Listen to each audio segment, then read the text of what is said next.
I did notice this. I did not file my claims yet. I've been putting that off because I really don't want to have to file claims and ruin people's lives and ruin their jobs because they're not upholding my constitutional rights as a woman, not a defendant. I am a woman only.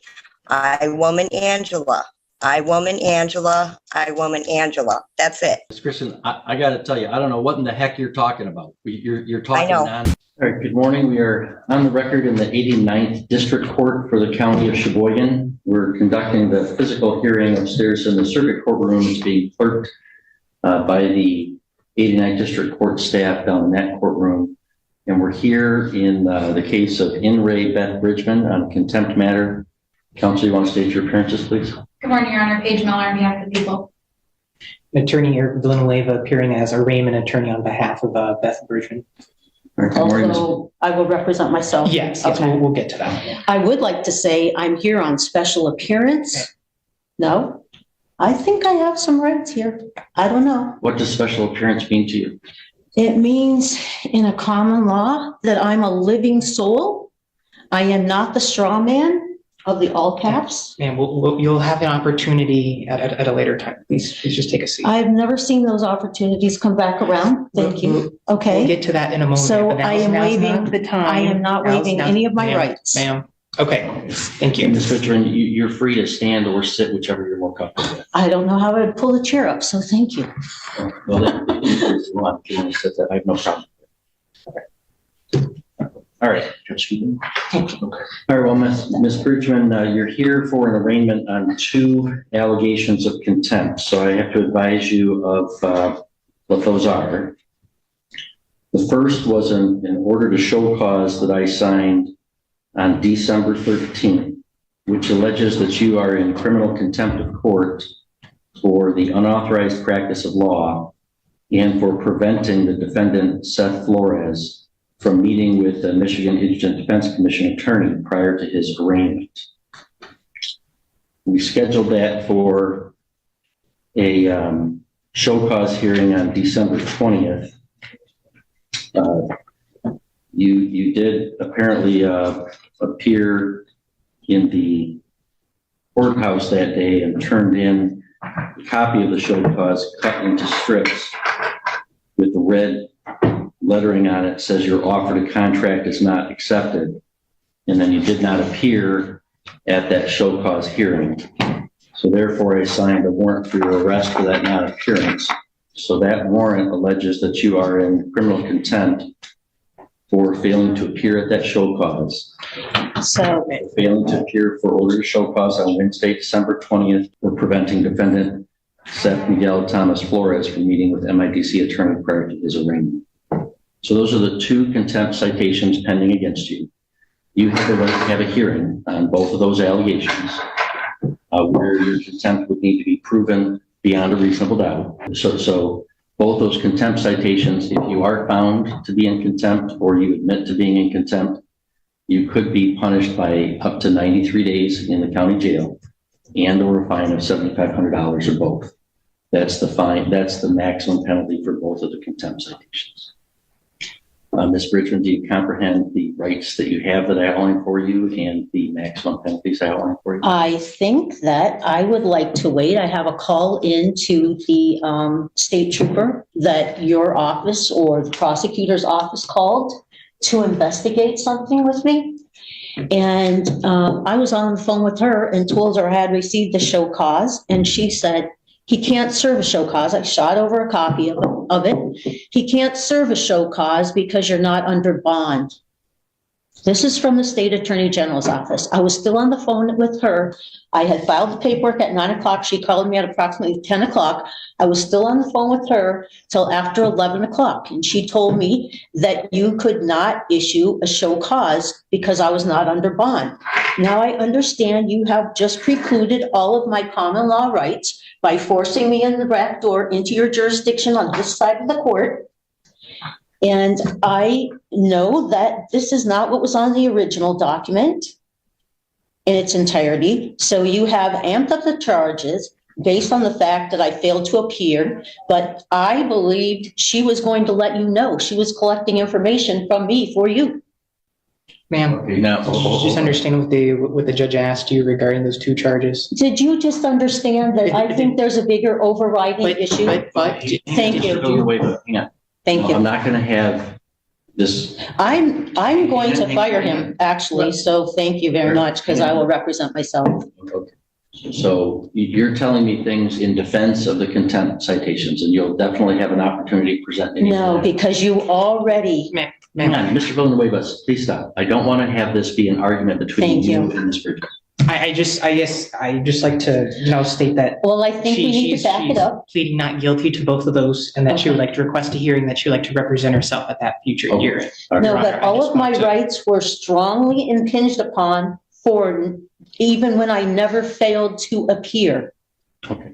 We're going to have a hearing where you. She was working, Okay, you're going to get your Mr. hearing. Villanueva, No, I'm this directing you to is- stop thank you. arguing with Ms. Bridges. Okay, I mean, it's a pretty serious thing to have to spend the night in jail, to be brought in handcuffs and everything else. When I was not being belligerent in that regard, she told me that it was not an authorized show cause. All right. If she told you that, she didn't have the authority to do so. But anyway, that's for the later hearing. So Well, she was today's purpose is investigating. to- Okay. Today's purpose is to advise you of the 2 contempt citations. So do you comprehend the maximum penalty that those could carry and the rights that you have that I outlined for you? Now, can I ask what statutes or what law or what are you saying here are the charges? Because this does not match. Sorry, I have a cotton mouth so bad. This does not match what the previous document was that you sent to me. And I have a picture of it on my phone, but my phone's not with me. Okay? I've It told does you- not say, I've told you the charges. I don't have to answer further questions about that from you. Do you understand the rights that I listed for you and the penalties? why have they changed, I'm Judge not Becker? answering that question. Can the prosecutor? No, Why? I need an answer to my question. Do you understand that? So you said you want to represent yourself, right? You wish to represent yourself and not have an attorney represent you? Yes, I Okay. do. If you want to do that, I must establish that you know what the penalties are and what your rights are. And I have to establish that you're not going to be disruptive to the court. If you refuse, So are those, then I'm going to appoint not an attorney for refusing. you. Okay, then I would appoint an attorney for you and you'd not be able to represent yourself. I know, I listened to that with Trevor's case. All right, so I'm asking you, and you saw what. How happened, can I Ms. Bridgman? So I first have to make sure you know what the maximum penalties are and what your rights are. Do you not? Those maximal penalties are based on the charges, and I'm wondering how you arrived at a change in the charges. I'm not answering that question. You know that you could face up to 93 days in jail and over $7,500 fine. You understand Up to that, okay, but I don't even understand what the charges are. that. Okay. And do you have any questions for me about any of the rights that I listed that you have to have an attorney and have a hearing and present evidence? Do you have any question about any of those rights? I have a whole question about the whole context of everything today, Judge Gaffier. It's really quite simple. When you have an order to show up for court and you turn in a cut up piece of paper of it to say you're refusing to attend, that this is what happens next. That's pretty simple. Oh, did that offend you? No, it did not offend me. It was a contempt of court. It's a It's common law not about thing. anybody's personal feelings. It's about the authority of the court to compel appearances, and you did not appear. So I do believe, based upon your answers, that you do understand the maximum penalties that you face and the rights that you have. All right, so we'll enter a not guilty plea on your behalf to both contempt citations. We'll schedule this for a hearing where the prosecutor will present evidence, and you can present evidence in your defense. If you want to have an officer come testify on your behalf, you can certainly do so. I would like to request a trial by jury. There is no right to trial by jury in a contempt matter. So Oh. that request would be denied. Okay, so then there's no chance to understand what you're charging me with prior to this hearing. I've told you what you charged. I can read it again if you want. I don't see where there's a code or a statute or any law that I have actually violated here.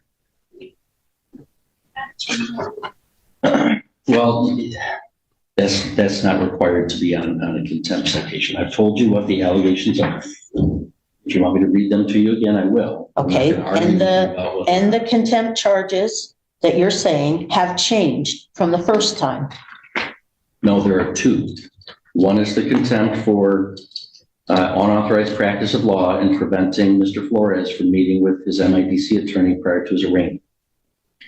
The second one is for failing to appear for the show cause hearing on that contempt. So I only show one now. What Okay. one do you have? And this is preventing. And how did you arrive at this at a later date than to issue a bench warrant?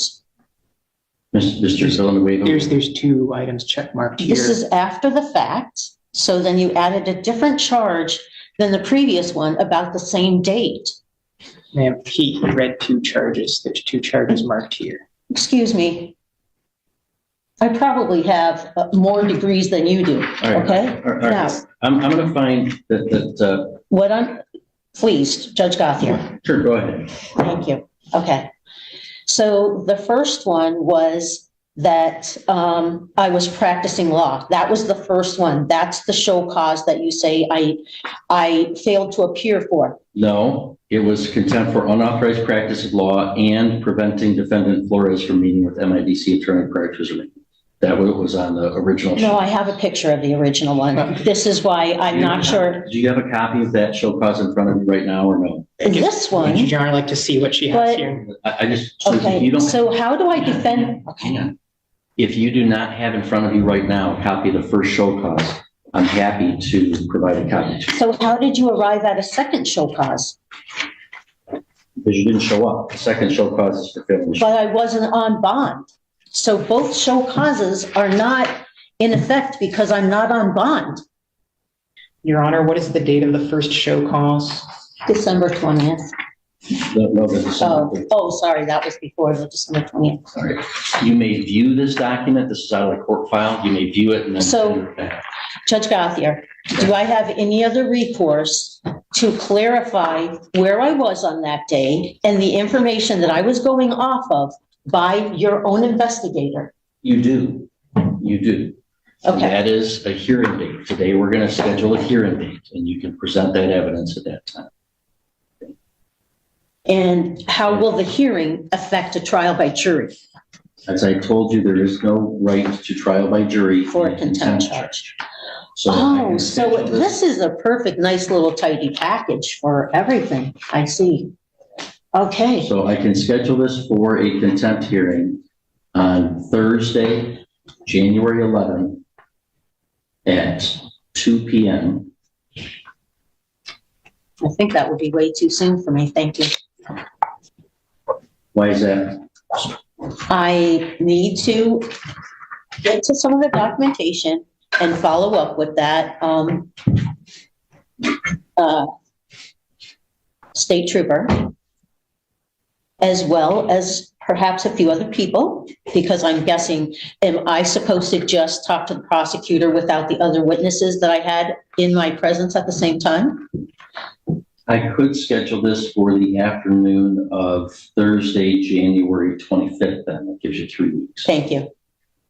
So we'll schedule this for a contempt hearing on both allegations of contempt on Thursday, January 25th at 2 p.m.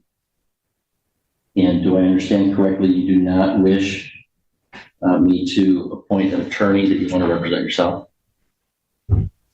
And then who makes the decision? You make the total decision then? Well, no, first you make the decision whether you want to represent yourself. As long No. as I'm convinced that you're doing so of your own free Okay. choice, that you understand what's going on and that you're not going to be unduly disruptive, then you'll represent yourself. So what am I allowed to do at the hearing to defend myself appropriately? You're allowed to present legal arguments. You're allowed to present witnesses to testify under oath, Okay. yourself or any other witnesses that you bring with you.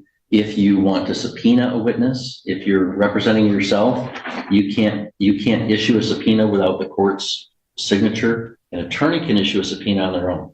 So I If you can't want to subpoena somebody, what you would do is you'd go to the court clerk, they give you the paperwork, you'd fill out the subpoena, they would give it to me to review And if it looks like it's reasonably, connected or relevant to the case, I would sign the subpoena and it would be given back to you for you to serve upon the person to compel their appearance.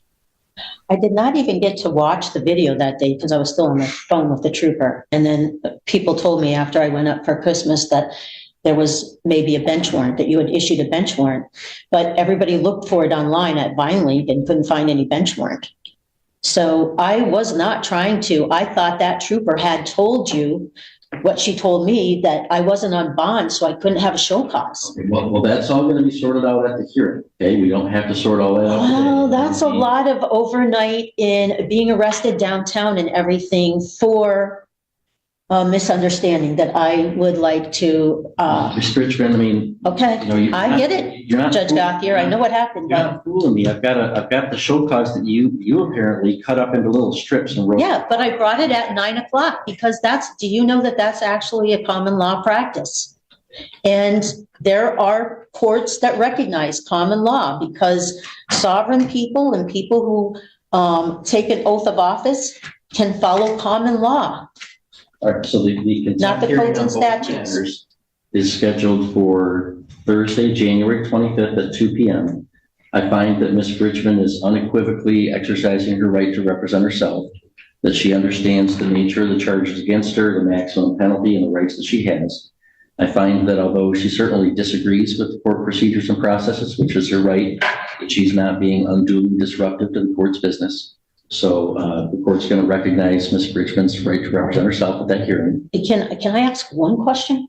What are the parameters that you're going to decide is practicing law versus helping somebody maintain their unalienable rights? How would I delineate that in defense of myself? Well, that's a question of excuse me, that's a question of law that you can research before that day.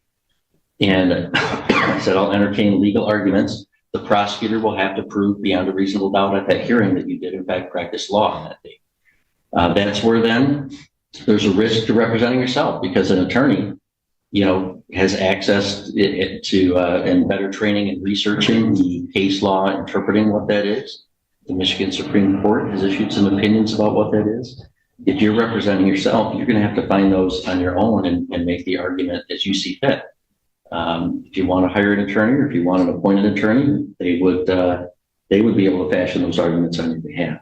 But I'm not going to. No, I've been down that path before, and it never turns out the way they first present themselves to you, that they're going to fight the case. It never turns out that way.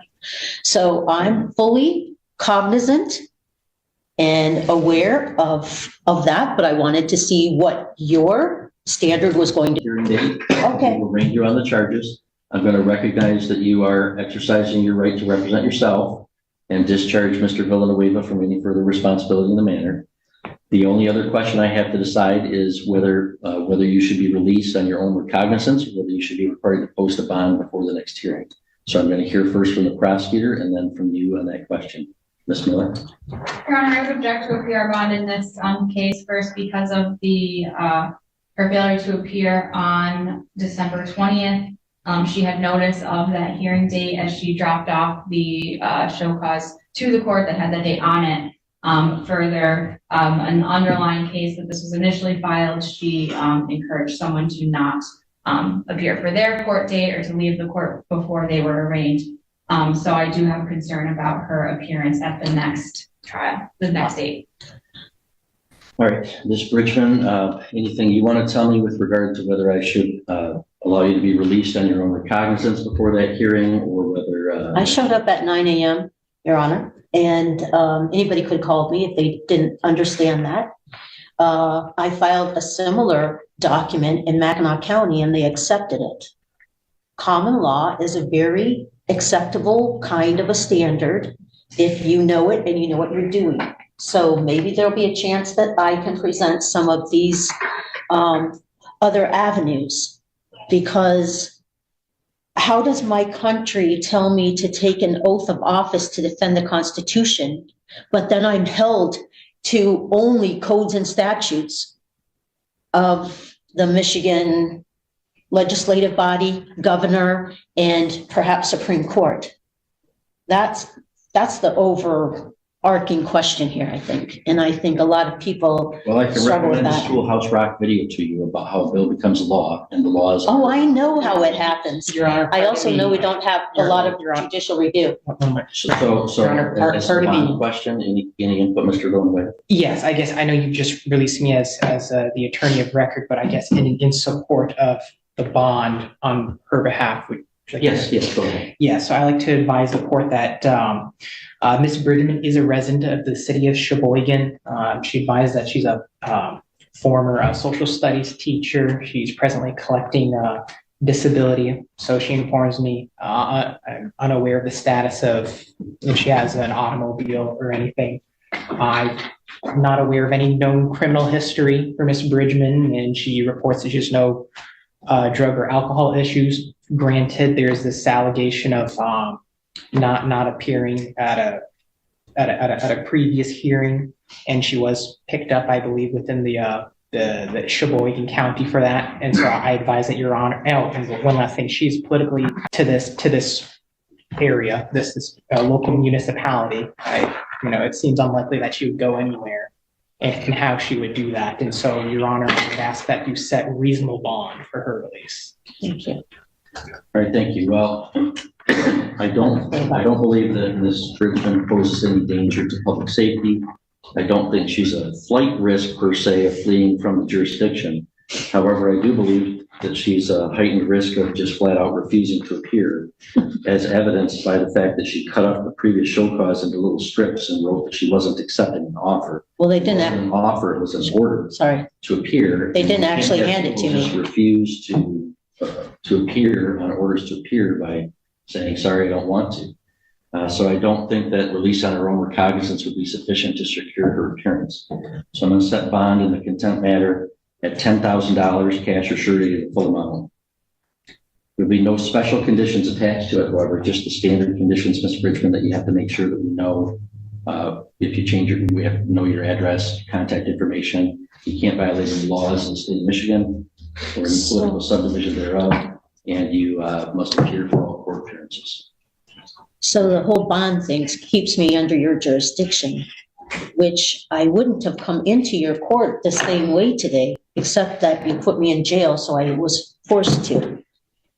That's the bond that I've set. So This is the struggle between keeping my oath to defend the Constitution and adhering. I've taken a similar oath, and I believe I'm going to today, Ms. Bridgman. So we'll see you on the 25th. We will look at the case law. That's what it is. All right, we'll adjourn. She's only up here from North Carolina. Yes, I can hear you. All right, good morning. We are back on the record in the 53rd Circuit Court for the County of Presque Isle. Our next case on the docket is People of the State of Michigan versus Angela Marie Christensen. It's file 21-93185FH. We have Ms. Christensen attending by Zoom, representing herself, and the prosecuting attorney, Mr. Radzaban, is here in the courtroom. We are providing public access both in the courtroom and online. And Ms. Christensen, although you're appearing from your home, for convenience sake, it might not feel like a court hearing, but it is a court hearing. So I'm going to ask you to please remove your hat. Oh, sorry. No worries. Okay, thank you.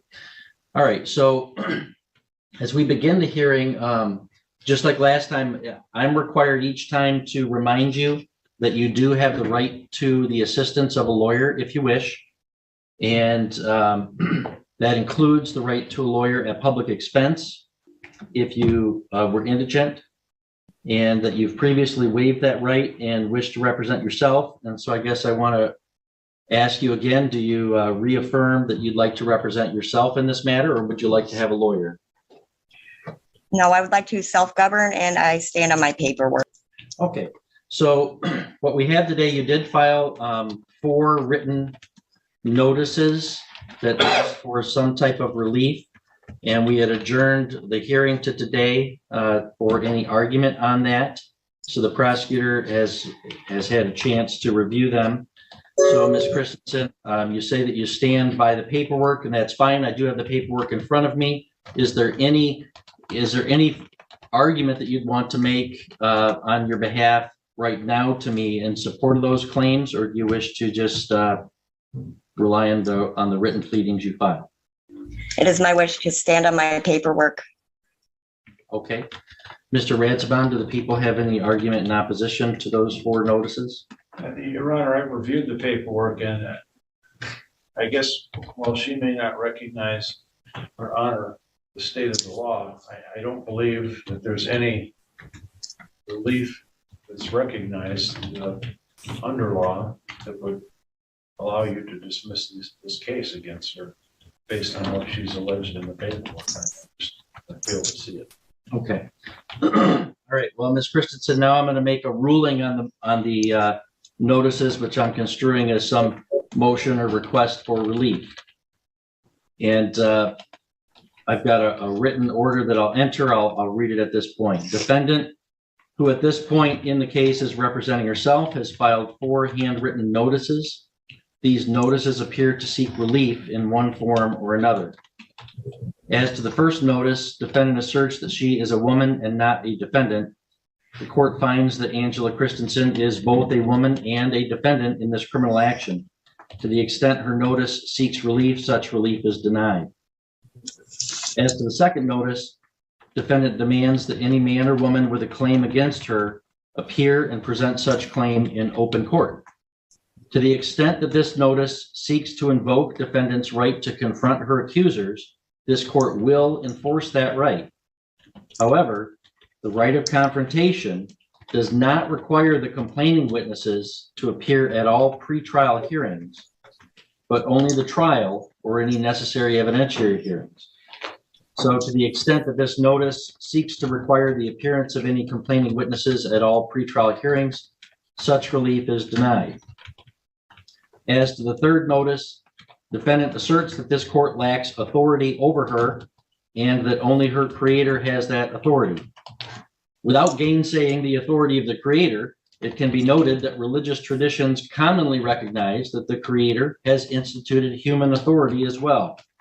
In this matter, the people of the state of Michigan, through ratifying the 1963 state constitution, as well as its predecessor constitutions, have established this court and its authority. The people of the state of Michigan, through their elected representatives, have established laws that apply in this court. And the people of this county have elected this judge to serve in this office. And this court has subject matter over this felony prosecution and has personal jurisdiction over this defendant. Any relief sought by this notice is denied. As to the fourth notice, defendant claims that this court and the government exist only because she allows them to exist. To the extent that this assertion reiterates the proposition that our constitutional republic is founded on the consent of the governed, such proposition is axiomatic as a general matter. However, this proposition does not require that the government must obtain consent or permission from each individual person before exerting governmental authority over that person.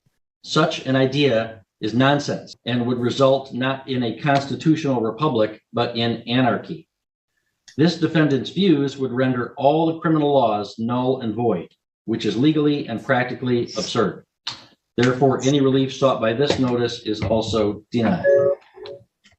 All right, so Ms. Christensen, all of the claims and papers that you have filed, I have found to be lacking in legal and factual merit, and I have denied any such relief. And I'm entering a That's fine. Can you please stop referring to me as a defendant? And I guess the next step will be, I guess I got to do the actual filing of the claims if you're going to deny all of those. No, I don't know what claims you're talking about. You filed some claims or notices or requests. No, I did not even file my claims yet. I did notices. I did not file my claims yet. I've been putting that off because I really don't want to have to file claims and ruin people's lives and ruin their jobs because they're not upholding my constitutional rights as a woman, not a defendant. I am a woman only. I, woman Angela. I, woman Angela. I, woman Angela. That's it. Not defendant. I'm not a defendant. Well, you are. And okay, in your opinion and legalese, yes, but I am a woman. So do we need to do trial by jury when we can do my claims and file my court with your court at the same time? Because that's going to be my next step, to file claims against everybody involved in this case, because there is no verified claim, and complaints and claims are two different things. I don't want to file claims. I'm trying very hard, and I've been trying hard to not do that. But I guess if we got to keep going, that's my next step. And I will file proper claims with the proper people and the insurancing for the bonding. So I don't know what you want to do at this point. I really don't want to have to do that. Ms. Christensen, I got to tell you, I don't know what in the heck you're talking about. You're talking nonsense. So here's the thing. I am not going to relinquish my authority in this case. I'm not. All right. The prosecutor's office can dismiss the case. They're choosing not to. So that means we do have to go forward to a jury trial unless you want to plead guilty. All right. But what I'm also going to do is your ramblings here today and at previous hearings, and after I reviewed your written notices, it's clear to me that you have no concept of the legal and factual issues at stake. And I would never know anything about legalese because I never went to school to do the legalese. So I don't understand that part. All right, you're illustrating my next point, and you have no respect for the authority of the court. You continue to interrupt me and such and file these nonsense claims. So I am hereby withdrawing my consent for you to represent yourself. I'm referring this matter to the Office of Assigned Counsel for appointment. So any papers you file in this case, I will reject because they have to be filed. Well, I don't accept that offer, and I do not require you to give me any court-appointed attorney, and I will self-govern because that is my right. I don't want an attorney. I don't do legalese. I'm sorry. I'm not trying to be rude or disrespectful. I'm trying to be very decent. Well, I stand on my paperwork and I'll do the rest of my paperwork. I will keep doing it, and now I'm going to file my claims. So that's fine. But no, I don't need no legal counsel. I refuse that offer. I do not accept that offer. I'm sorry. With all due respect to you, I don't accept that. well, Ms. Christensen, it wasn't an offer. So we are scheduling this next for a docket call on February 14th at 10:30 in the morning. And I'll refer it to the Office of Assigned Counsel for you to have an attorney at that hearing. You are no longer allowed to represent yourself in this matter, and you will be in person in my courtroom at that date and time. I'm sorry, but I cannot be there. I can do it via Zoom, and I don't accept that offer either unless you want to compensate me for my gas and my time, because I can't do that. I can't even afford to. Sorry. Ms. Christensen, it's not an offer. I want to have you here because you've expressed such disregard for the proceedings. I want to have you here so you can, your attorney. Ms. Christensen, stop interrupting me. It's not an offer. You will be here, or I will issue a warrant for your arrest if you refuse to attend in person. All right, we'll see you February 14th, or I'll